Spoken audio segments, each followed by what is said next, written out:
একটি water cool চিলারে troubleshoot problem find out করা এবং এর সলিউশন করা।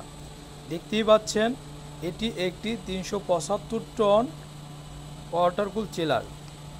এটি হচ্ছে একটি সার্কিট বোর্ড প্যানেল চিলারের। এখন আমরা আমাদের ডিসপ্লেতে পাওয়ার আসতেছে না এবং ফুল চিলারটি শাটডাউন হয়ে গেছে। এখন আমরা ফাইন্ড আউট করব যে ডিসপ্লেতে যে পাওয়ার আসতেছে না এর মূল কারণটা কোথায়। এখন আমরা এ টু জেড আমরা অনুসন্ধান চালাচ্ছি যে কেন পাওয়ারটা আসতেছে না। আগে যে আমাদের ডিসপ্লেতে যে পাওয়ার সাপ্লাই আসছে আমরা এই পাওয়ার সাপ্লাই চেক দিব যে ডিসপ্লেতে কেন পাওয়ারটা আসে, যে ডিসপ্লেতে যে পাওয়ার সাপ্লাই আসে এখানে এটা আসতেছে কিনা। আমরা ম্যানুয়ালি কিছু কমন ভোল্টেজ চেক করে নিলাম, যেগুলো পাওয়ার সাপ্লাইতে আসে এগুলো চেক করে নিচ্ছি।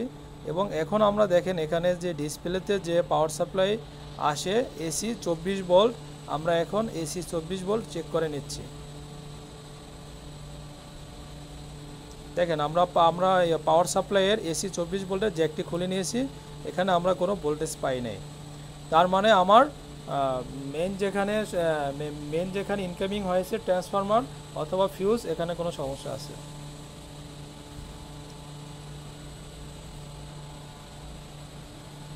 দেখতেই পাচ্ছেন আমরা একটি ফিউজ ফাইন্ড আউট করছি যে ফিউজটা সমস্যা থাকতে পারে।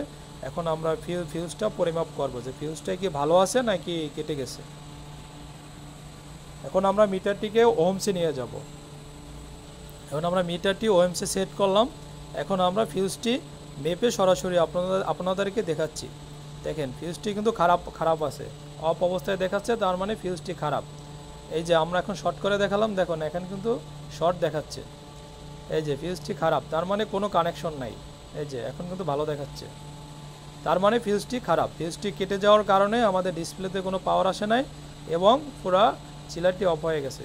এখন আমরা এটি ভালো ফিউজ নিয়েছি হাতে, এটি আপনাদের পরিমাপ করে আমরা দেখাচ্ছি। দেখেন এখন কিন্তু ওহম 00 দেখাচ্ছে, তার মানে ফিউজটি ভালো আছে। এই যে আবার ছেড়ে দিলে অফ অবস্থায় দেখায়। এখন আমরা ফিউজটি লাগিয়ে দিচ্ছি।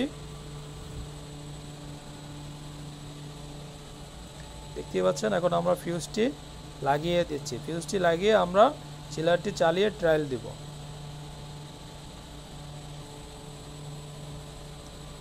এটি একটি ওয়াটার কুল 375 টনের চিলার। যে কোনো সমস্যায় আমাদেরকে নক করবেন, আমরা আপনাদের পাশে আছি। ওয়াটার কুল চিলার, এয়ার কুল চিলার এবং রেফ্রিজারেশনের যে কোনো সমস্যায় আমরা আপনাদের পাশে থাকবো ইনশাল্লাহ। দেখতে পাচ্ছেন আমরা ফিউজটি লাগিয়েছি, লাগানোর পরে আমরা আবার প্র্যাকটিক্যালে চেক দিচ্ছি ইন এবং আউটে। হ্যাঁ, ফিউজটি ঠিক মতন ঘাটে লেগে গিয়েছে।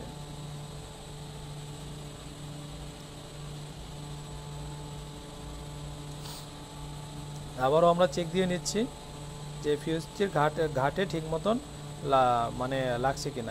এই যে দেখেন ফিউজটি ওহম দেখাচ্ছে, তার মানে ফিউজের ঘাটটি ওকে আছে। এই যে এখন আমরা মেইন ডিবি ব্রেকার থেকে চিলারের ব্রেকার অন করে দিলাম। চিলারের পাওয়ার অন, এটি হচ্ছে আমাদের কন্ট্রোল রুম। এরপরে এখন আমরা ম্যানুয়ালে সার্কিট ব্রেকার চিলারের অন করব। এই যে দেখতেই পাচ্ছেন চিলারের পাওয়ার লোডিং হচ্ছে, সফটওয়্যার লোডিং হচ্ছে, যে পাওয়ার চলে আসছে, ব্রিজিং করতেছে। তার মানে আমাদের চিলারটি এখন ওকে আছে, আমাদের ট্রাভেল শুট কমপ্লিট এবং আমরা সঠিক নির্ণয় করতে পেরেছি। এই যে আমরা এখন ভোল্টেজ মেপে দেখাচ্ছি ট্রান্সফরমারের ভোল্টেজ। এটি এসি ইনপুট ভোল্টেজ 380, 390, 400 এরকম দেখায়। এই যে এখন আমরা 220 ভোল্টেজ মাপতেছি, তার মানে আমাদের চিলারটি ওকে আছে। এই যে দেখতেই পাচ্ছেন এখন চিলারটি রান হচ্ছে, লোডিং হচ্ছে, 0-তে আছে। কিছুক্ষণের মধ্যেই চিলারটি লোডে চলে যাবে।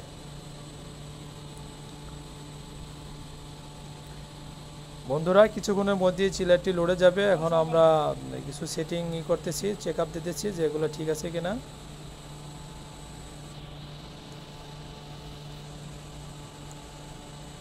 দেখতেই পাচ্ছেন আমরা ফাংশনগুলো ঢুকে দেখতেছি আমাদের চিলারটি সেটিংগুলো ঠিক আছে কিনা এবং যেটা টেম্পারেচার আমরা যেভাবে দরকার আমরা এভাবে সেটিং করে নিচ্ছি। হ্যাঁ, চিলার কিন্তু এখন লোডে চলে গেছে। চিলার অলরেডি রান হয়ে গেছে, এখন লোডে আছে। এখন আমরা চিলারটি অবজারভেশনে রাখবো। যে কোনো ট্রাভেল শ্যুট হলে অবশ্যই ফাইন্ড আউট করে এবং ফাইন্ড আউট করার পরে রান করার পরে অবশ্যই চিলার এবং যে কোনো মেশিন অবজারভেশনে রাখবেন।